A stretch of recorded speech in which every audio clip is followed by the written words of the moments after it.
Aujourd'hui, le centre de Boutcha est vraiment très animé. Il y a beaucoup de magasins ouverts, dont ce supermarché derrière moi qui est relativement bien fourni maintenant, même si certains habitants se plaignent qu'il n'y a pas assez de produits dans les magasins, qu'il y a des queues encore.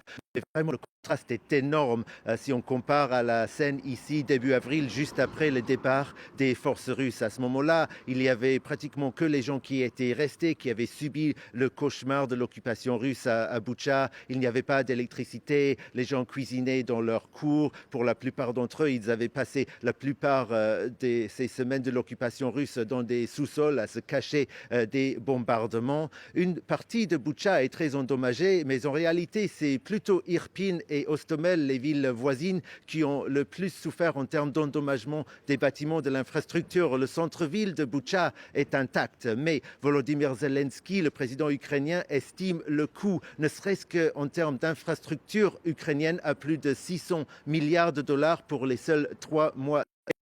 Il y a un coût énorme, un effort de reconstruction qui prendra bien plus de temps que ces opérations de nettoyage du centre de Boutcha qui sont très impressionnants et qui ont été faits en l'espace de quelques semaines seulement. Bien sûr, aussi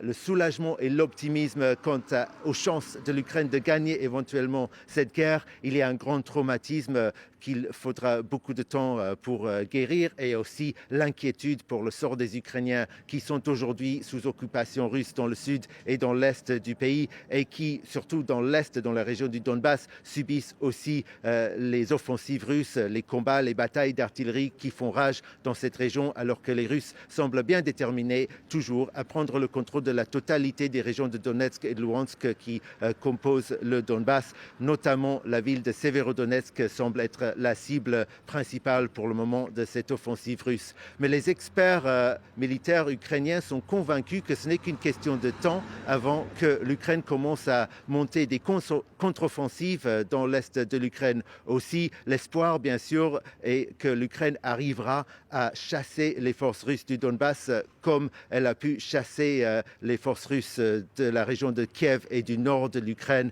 fin mars, début avril.